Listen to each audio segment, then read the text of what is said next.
Hello, my dear friends. Welcome back to my channel. Hope you guys are doing well. Friends, अगर आप Australia आना चाहते हैं यहाँ वर्क करने के लिए और ट्रैवल करने के लिए, तो एक बार फिर से वर्क एंड हॉलीडे वीज़ा की लॉटरी रजिस्ट्रेशन ओपन हो चुका है। अगर आपने लास्ट टाइम इसे मिस कर दिया था तो इस टाइम इसे मिस मत करिए, क्योंकि 24 जून से यह रजिस्ट्रेशन ओपन हो चुका है। तो फटाफट से इसे रजिस्टर कर लीजिए। पर रुकिए रुकिए, पहले ये तो जान लीजिए कि आप उसके लिए एलिजिबल हैं भी कि नहीं हैं, और क्या है उसका रजिस्ट्रेशन प्रोसेस एंड क्या है उसकी फ़ीस। तो इसलिए मेरे इस वीडियो को एंड तक ज़रूर देखिए, फिर जाके फटाफट से रजिस्ट्रेशन करा लीजिए।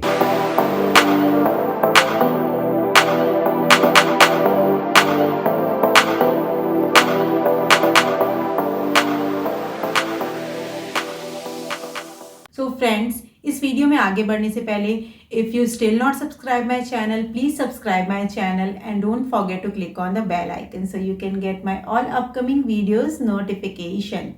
So let's move on to our topic, that is lottery ballot is open for work and holiday visa, that is subclass 462. तो क्या है फ्रेंड ये वीज़ा है उन लोगों के लिए जो ऑस्ट्रेलिया आकर के घूमना चाहते हैं और साथ ही वो यहाँ रह कर के काम भी करना चाहते हैं, ताकि वो अपने जो ट्रैवल का प्लान है उसे सपोर्ट कर सकें।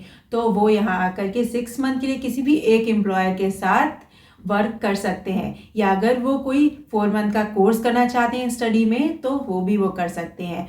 फ्रेंड्स, ये वीज़ा जो होता है वो 1 ईयर के लिए आपका वैलिड होता है, बट क्योंकि ये लॉटरी वीज़ा है तो इसके लिए पहले आपको अपना रजिस्ट्रेशन कराना पड़ेगा, और उसके बाद अगर आपका सिलेक्शन होता है तो आप इस वीज़ा के लिए अप्लाई कर सकते हैं। और जो लोग ऑलरेडी इस वीज़ा को अप्लाई करके ये वीज़ा ले चुके हैं उनके लिए अभी ये चांस नहीं है, बट अगर आपने अप्लाई किया था और आपका सिलेक्शन नहीं हुआ था तो आप फिर से दोबारा अप्लाई कर सकते हैं। सो फ्रेंड्स, आइए जल्दी से जान लेते हैं कि क्या है एलिजिबिलिटी क्राइटेरिया इस बैलेट में रजिस्ट्रेशन करने के लिए।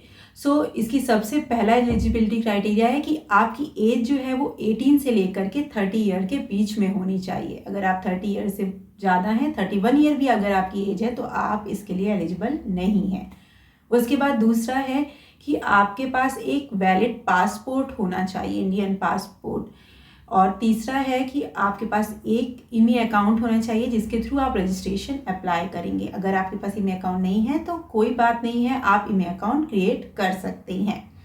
उसके बाद आपके पास एक वैलिड ईमेल आईडी होनी चाहिए जिसे आपको ईमेल अकाउंट में रजिस्ट्रेशन करना होगा, और उसी ईमेल अकाउंट के थ्रू आपसे आगे का प्रोसेस डिस्कस होगा।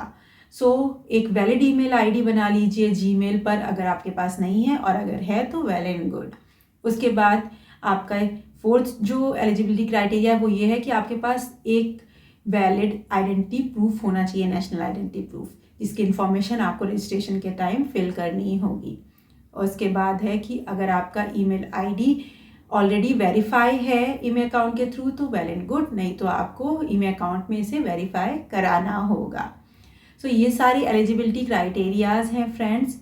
अगर इस एलिजिबिलिटी क्राइटेरिया को आप मीट करते हैं तो फिर आप आगे का रजिस्ट्रेशन प्रोसेस कर सकते हैं। Now friends, let's move to the registration process.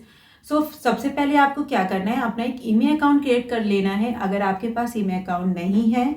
उसके बाद आपको क्या करना है, आपको एक न्यू एप्लीकेंट पर जाकर ये क्लिक करना है। आपको उस ईमेल अकाउंट के पेज पर न्यू एप्लीकेंट का एक कॉलम दिखेगा, उस पर जाकर के आपको क्लिक करना है। उसमें आप जब क्लिक करोगे तो आपके सामने खुल करके आएगा work and holiday visa registration. आपको उस पर जाकर के क्लिक करना है, work and holiday visa registration पर, और उसके बाद आपके सामने पूरा रजिस्ट्रेशन का फॉर्म खुल करके आ जाएगा। उसके बाद उस फॉर्म को आपको प्रॉपरली फिल करना है, अपनी सारी पर्सनल इन्फॉर्मेशन देनी है, पासपोर्ट रिलेटेड इन्फॉर्मेशन देनी है, और जो भी एक वैलिड ईमेल आईडी है वो सारी चीज़ें आपको उसमें फिल करनी है। उसे फिल करने के बाद एक बार प्रॉपर चेक कर लीजिए कि कहीं कोई इन्फॉर्मेशन गलत तो नहीं हो गई है, और जब वो प्रोसेस पूरा हो जाए तो उसके बाद आप उसे एज ए ड्राफ्ट सेव कर सकते हैं। उसके बाद एज ए ड्राफ्ट सेव करने के बाद आप जाइए पेमेंट पोर्टल पर और पे कर दीजिए इसकी फ़ीस, जो कि है सिर्फ फ्रेंड्स 25 ऑस्ट्रेलियन डॉलर। जी हाँ, बिल्कुल नॉमिनल सी फीस है इस रजिस्ट्रेशन प्रोसेस की, जो कि है $25।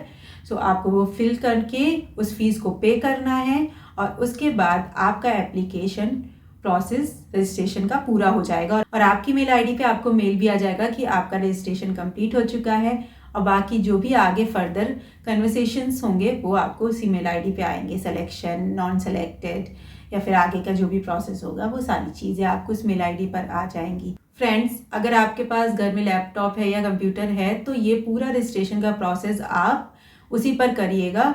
मोबाइल से ज़्यादा वो ईजी और एक्सेसिबल रहते हैं।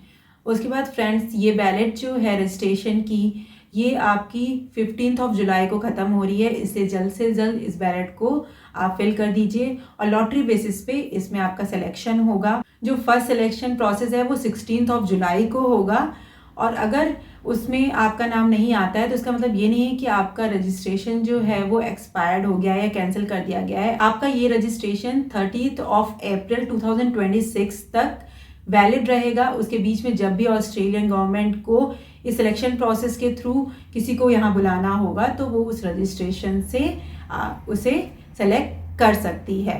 बट अगर आप उसके बीच में 31 ईयर के हो जाते हैं तो आपका वो रजिस्ट्रेशन एक्सपायर हो जाएगा। सो फ्रेंड्स, टाइम बहुत कम है, इसलिए फटाफट से जाइए और अपना रजिस्ट्रेशन कराइए लॉटरी वीज़ा में। और अगर आपका सिलेक्शन होता है तो आपको आगे 462 वीज़ा के लिए अप्लाई करना होगा। अगर आपको 462 वीज़ा की डिटेल्ड कोई भी इंफॉर्मेशन चाहिए तो कमेंट बॉक्स में लिखिए 462 वीज़ा। मैं आप सबके लिए अपना नेक्स्ट वीडियो 462 पे कैसे अप्लाई करना है उस पर ज़रूर बनाऊंगी।